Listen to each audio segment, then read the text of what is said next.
ලෝකයෙන් හැංගිච්ච රාවණා රජතුමාගේ හිරගෙදර මේ කළුදිය පොකුණ. මේක හරිම දිග කතාවක්. යන් මං කතාව කියන්න.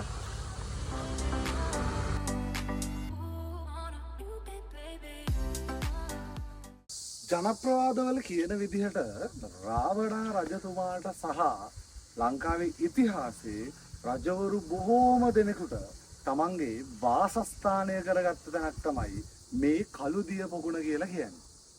අනුරාධපුරයේ ඉඳලා කිලෝමීටර් 14කුයි මිහින්තලේ ටවුන් එකේ ඉඳන් කිලෝමීටරයකුයි ආවට පස්සේ ඉතිහාසයේ රහස් ගොඩක් හැංගිලා තියෙන මේ කළුදිය පොකුණ රක්ෂිතය ඇතුළට වාට එන්න පුළුවන්.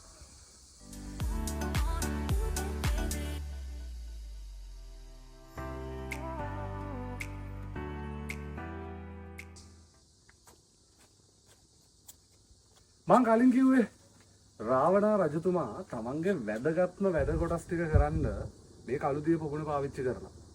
එකක් තමයි රාවණා රජතුමා වතුර යට සිරකුටියේ තිබිලා තියෙන්නේ මේ කළුදිය පොකුණ යට. මේක ජනප්‍රවාදවල කියන කතාවක්. ඒකත් එක්ක මේ කළුදිය පොකුණේ කාශ්‍යප රජතුමාගේ ඉතිහාසයත් හැංගිලා තියෙනවා.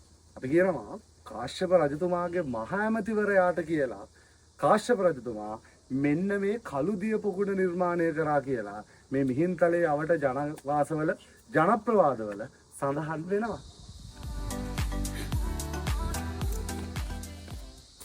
අවුරුදු 2000කටත් වඩා පරණ මේ කළුදිය පොකුණේ අදටත් ගැබ්බෙච්ච අපූර්ව රහස් ගොඩක් හැංගිලා තියෙනවා. එකක් තමයි මේ කළුදිය පොකුණේ වතුර කවදාවත් මේ මට්ටමට වඩා අඩු වෙන්නේ නැහැ. කියන්නේ හැමදාම මේ මට්ටමේ තියෙනවා කියලා තමයි මේ පැත්තේ මිනිස්සු ටික අපිට කිව්වා. ඒකට හේතුව මේ මිහින්තලා රක්ෂිතය සහ මේ පර්වත වල තියෙන උල්පත් වලින් මේ කළුදිය පොකුණ පෝෂණය වෙනවා. ඒකත් එක්ක මතක් කරන්න ඕනේ බෞද්ධ ශිෂ්ටාචාරයේ ලංකාවේ වැදගත් තැනක් තමයි මේ මිහින්තලා පුදබිම. සාමාන්‍යයෙන් ජනප්‍රවාදය අපිට කියපු දෙයක් තමයි භික්ෂූන් වහන්සේලා 2000කට ආසන්න ප්‍රමාණයක් මේ කළුදිය පොකුණ ආශ්‍රිතව වැඩ වාසය කරලා තියෙනවා. ඒකත් එක්ක ලංකාවේ ඉතිහාසයට සෑහෙන වැදගත්කමක් මේ කළුදිය පොකුණ ලබා දෙනවා.